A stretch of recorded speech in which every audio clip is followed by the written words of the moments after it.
Morning all of you. I am doctor Seema और आप देख रहे हैं अपना YouTube channel doctor Rajesh sir. तो कैसे हैं आप लोग? आशा करते हैं कि बहुत ही अच्छे होंगे। तो आप सभी लोगों का हमारे चैनल पर वंदन है, अभिनंदन है। तो चलिए शुरू करते हैं आज की क्लास। आज की क्लास में हम देखने वाले हैं अरब ज्योग्राफर्स, जो कि एक वीडियो अपलोड हो चुकी है और उसमें हमने 3 ज्योग्राफर्स को देखा था। तो उसी का ये सेकंड पार्ट है। तो शुरू करते हैं। देख पा रहे होंगे आप सबसे, यानी कि जो 3rd ज्योग्राफर तक हमारा कंप्लीट हो गया था प्रीवियस वीडियो में। तो ये 4th नंबर पर है अल इदरीसी। देखेंगे कि अल इदरीसी ने किस प्रकार से भूगोल के क्षेत्र में अपना योगदान दिया है। तो सबसे पहले देखें तो इनके जन्म की बात कर लें तो इनका जन्म हुआ था मोरक्को में। मोरक्को में अफ्रीका के उत्तर में, अफ्रीका के उत्तर में स्थित क्वेटा स्थान पर, क्वेटा स्थान पर इनका जन्म हुआ था। देखा जाए तो यह 12वीं शताब्दी के भूगोलवेत्ता है। कभी कभी ये भी पूछ लिया जाता है। तो 12वीं शताब्दी के भूगोलवेत्ता, ठीक है। इसके बाद बात करें तो इनका मौलिक नाम है एक, और कभी कभी उस नाम से पूछ लिया जाता है। अल इदरीसी ना देके वो दूसरा नाम देगा और उससे क्वेश्चन का जो आंसर है गलत होने का चांस रहता है। तो एक बार इसे भी देख लेते हैं कि क्या नाम है इनका। तो इनका नाम है अबू अबद अल्लाह मोहम्मद। कभी कभी अबू अबद अल्लाह मोहम्मद इनके नाम से क्वेश्चन पूछा जाता है, तो कभी कभी अल इदरीसी के नाम से क्वेश्चन पूछा जाता है, ठीक है। तो ये तो बात हो गई कि इनका जन्म कब हुआ, कहाँ हुआ, और इनका जो नाम है ये मौलिक नाम, उसकी हमने बात की। और नेक्स्ट यदि देखें हम तो इनकी जो रचनाएं हैं वो कौन कौन सी हैं। तो जैसा कि आप देख पा रहे होंगे, बुक है ये आपकी इनकी, amusement for him who desire to travel around the world. या तो ये आ सकती है, और या इसी को इस प्रकार से पूछा जाता है, a diversion for the man longing to travel to far off place. इसके अलावा इंग्लिश में ना देके यदि इसका हिंदी नाम पूछ ले तो वो भी हमें याद रखना है। तो जो इसका हिंदी नाम है वो है विश्व भ्रमण के इच्छुकों के लिए मनोरंजन, ये इसका हिंदी का नाम है। यानी कि इंग्लिश में 2 तरह से पूछ सकता है इस पुस्तक के नाम को, और हिंदी में भी पूछ सकता है। किसने लिखी है? तो ये है अल इदरीसी की। इसके अलावा यदि देखा जाए तो ये कैसी पुस्तक है, इसे भी जान लेते हैं। ये अत्यंत रोचक व ज्ञानदायिनी पुस्तक है। ज्ञानदायिनी पुस्तक है क्योंकि ये यात्रा से संबंधित पुस्तक है, और इन्होंने जो यात्राएं की थी और यात्राएं करते हुए जो भूगोल की जानकारी इन्होंने ग्रहण की थी उसके बारे में इसमें अध्ययन किया गया है, ठीक है। ये तो बात हो गई इनकी पुस्तक की, इसे आप नोट कर सकते हैं। इसके बाद बात करें तो इन्होंने विश्व को 7 जलवायु खंडों में विश्व को 7 जलवायु खंडों में विभक्त किया है। कभी कभी क्वेश्चन पूछ लिया जाता है कि अल इदरीसी ने विश्व को कितने जलवायु खंडों में विभाजित किया है, तो इन्होंने 7 खंडों में इसे विभाजित किया है। नेक्स्ट हम बात करें तो इन्होंने एक मैप दिया था जो कि रोजर द्वितीय के शासनकाल में, रोजर द्वितीय के काल में, लेकिन ये जो मानचित्र था ये चांदी की ढाल पर विश्व मानचित्र बनाया गया था।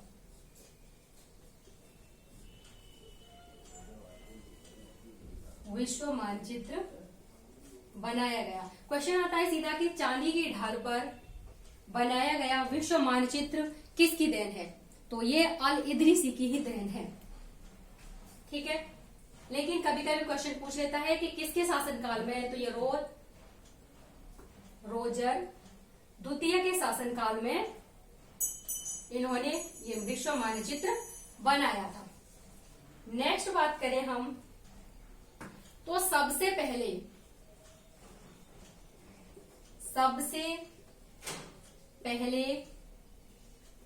विश्व का बेलनाकार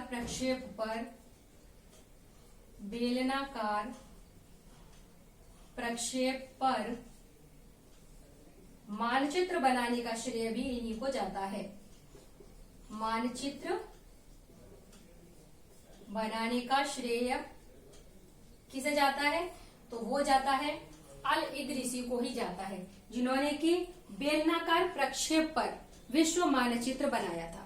अक्सर क्वेश्चन बेलनाकार प्रक्षेप से ही पूछा जाता है कि इस पर जो प्रक्षेप पर जो बनाया था मानचित्र विश्व का, वो किस विद्वान ने बनाया था, तो अल इदरीसी ने बनाया था। नेक्स्ट हम बात करें तो इनकी एक और पुस्तक है, उसके बारे में देख लें। और जो मानचित्र था इसमें यदि पूछ ले कि किसका वर्णन किया गया है, तो जो वर्णन है वो है एशिया, यूरोप और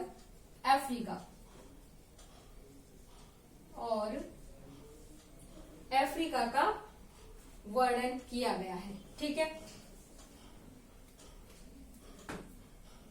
और यदि इनकी दूसरी एक पुस्तक है उसकी बात करेंगे तो उसका नाम है अल किताब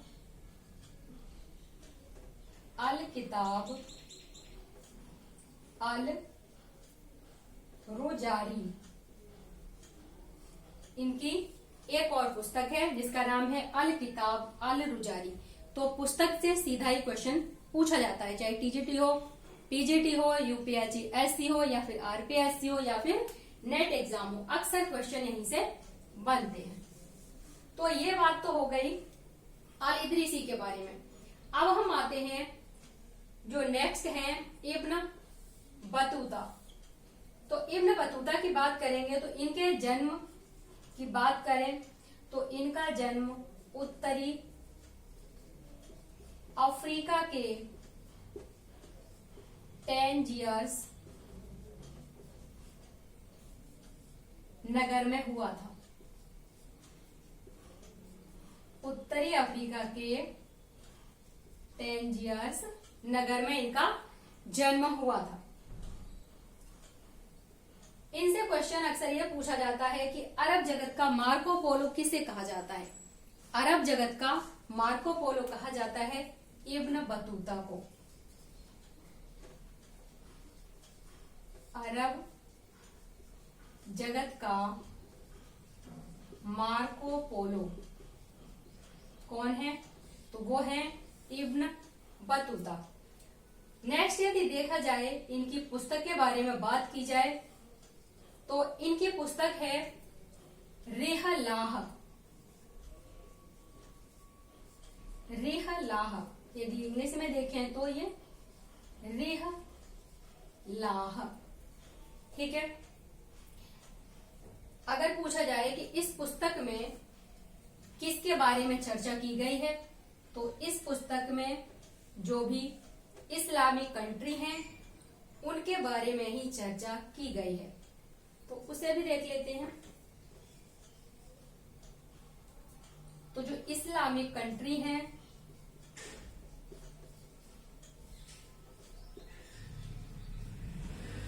उनकी मिट्टियों, कृषि, अर्थव्यवस्था, कृषि, अर्थव्यवस्था, राजनीतिक इतिहास,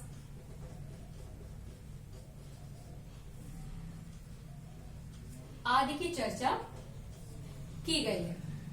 तो सीधा क्वेश्चन ये भी पूछ सकता है, सबसे पहले पुस्तक पूछ सकता है, और यदि उसे और भी डीपली क्वेश्चन पूछना होगा तो पूछेगा कि रिहला पुस्तक है, वो इब्न बतूता की है, लेकिन इसके अंदर किन देशों की बात की गई है या फिर किसकी बात की गई है। तो इस्लामिक देशों की मिट्टी, या फिर कृषि हो गई, या फिर अर्थव्यवस्था हो गई, या फिर उनकी राजनीतिक इतिहास की बात इसमें की गई है। देखा जाए तो इब्न बतूता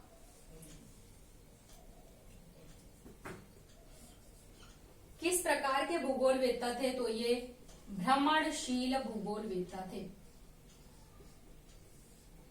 भ्रमणशील भूगोलवेत्ता, अर्थात यात्राएं करने का इन्हें काफी शौक था, और यात्राएं करते हुए ही भूगोल के बारे में जानकारी एकत्रित की है इन्होंने। नेक्स्ट बात करेंगे इनकी अन्य पुस्तकें कौन सी हैं, तो वो है a present to the observer on the peculiarities of cities and marvels of voyage। ये इनकी एक अन्य पुस्तक है, तो इस पुस्तक से भी क्वेश्चन पूछा जा सकता है। ठीक है। तो अब हम बात करते हैं नेक्स्ट, पूर्व के देशों में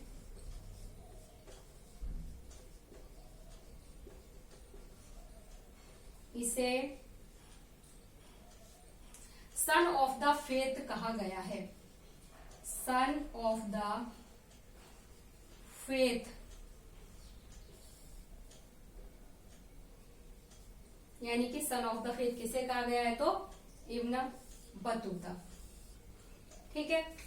अब ये बात तो रही इब्न बतूता की। नेक्स्ट क्वेश्चन देखने वाले हैं हम इब्न खालदून के बारे में। इब्न खालदून ने किस प्रकार से ज्योग्राफी में अपना योगदान दिया है। तो सबसे पहले बात करें इनके जन्म की, तो इनका जन्म हुआ था अल्जीरिया में। अल्जीरिया उत्तरी अफ्रीका, यानी कि अल्जीरिया में हुआ था। उसके बाद इनकी पुस्तक की बात करें तो इनकी पुस्तक है मुकद्दिमा। मुकद्दिमा, जो कि 1377 ईस्वी में प्रकाशित हुई।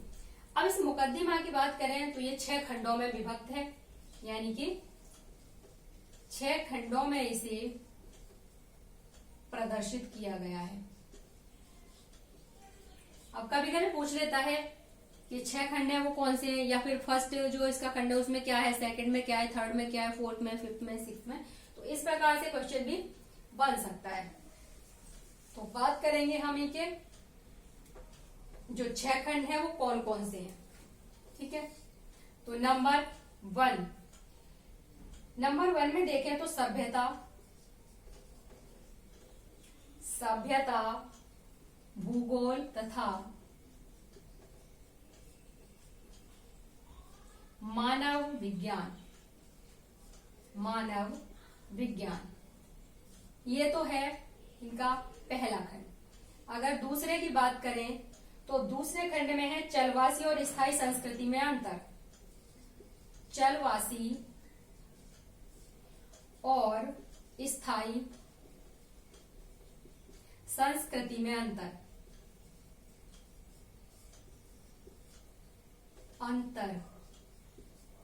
ठीक है, ये तो इनके दूसरे खंड की बात हो गई। अब अगर देखें तीसरा खंड, तो तीसरे खंड में है राजवंश और राज्य। राजवंश और राज्य। अगर चौथे खंड की वही बात करें तो चौथे खंड में है ग्रामीण और नगरीय जीवन। ग्रामीण और नगरीय जीवन। और वहीं पर पांचवें खंड की बात करेंगे तो जीवन यापन के साधन इसके अंतर्गत आ जाते हैं। जीवन यापन के साधन। और लास्ट सिक्स्थ खंड की बात करें तो विज्ञानों का वर्गीकरण। विज्ञानों का वर्गीकरण। तो इस प्रकार से इनके जो 6 खंडों में विभक्त है मुकदमा, इनका जो ग्रंथ, उसकी हमने बात कर ली। क्वेश्चन यहाँ से ये पूछा जा सकता है कि इनके जो 5वां खंड है उसमें क्या दिया गया है, 6वां खंड है उसमें क्या दिया गया है, या फिर फर्स्ट सेकंड किसी से भी क्वेश्चन पूछा जा सकता है। नेक्स्ट एक बात और है इनके बारे में, उसको भी देख लेते हैं। इब्न खालदून पहला पर्यावरण निश्चयवादी भी माना जाता है इनको। पर्यावरण निश्चयवादी भी माना जाता है। ठीक है, यानी कि इनको पहला पर्यावरण निश्चयवादी भी माना जाता है। इनके अलावा इब्न खुर्दाद बेह, इब्न खुर्दाद बेह के बारे में ज्यादा जानकारी ज्ञात करने की आवश्यकता नहीं है, क्योंकि यहाँ से क्वेश्चन बहुत ही कम बनते हैं और जो भी क्वेश्चन बनता है सिर्फ एक ही क्वेश्चन बनता है कि इनकी एक पुस्तक है और वो पुस्तक कौन सी है। तो इनकी पुस्तक का नाम है रास्ते और मुमालिक। मुमालिक इनकी सिर्फ यही पुस्तक है और इस पुस्तक से यही क्वेश्चन बनने की संभावना है। तो इस प्रकार से आपने देखा कि जो अरब ज्योग्राफर्स हैं उन्होंने भूगोल के क्षेत्र में क्या योगदान दिया, उनके ग्रंथ कौन कौन से हैं और किस में क्या क्या बात की गई है। तो यदि आप हमारे चैनल पर फर्स्ट टाइम विजिट कर रहे हैं तो आप हमारे चैनल को सब्सक्राइब अवश्य कर लें, जिससे कि आगे आने वाले एग्जाम्स में उसकी प्रिपरेशन करने के लिए आपको काफी हेल्प मिलेगी। यदि आप ज्योग्राफी से और या फिर आप मैथमेटिक्स से हैं तो दोनों ही सब्जेक्ट में आपको हमारे चैनल पर काफी सामग्री उपलब्ध मिलेगी, जैसे कि टीजीटी हुआ, पीजीटी हुआ, या फिर किसी और एग्जाम की आप प्रिपरेशन कर रहे हैं तो आप हमारे चैनल को सब्सक्राइब करें, लाइक करें, शेयर करें और हेल्प लें। तो चलिए आज की क्लास में बस इतना ही, मिलते हैं नेक्स्ट क्लास में। तब तक के लिए नमस्कार, धन्यवाद, जय हिंद।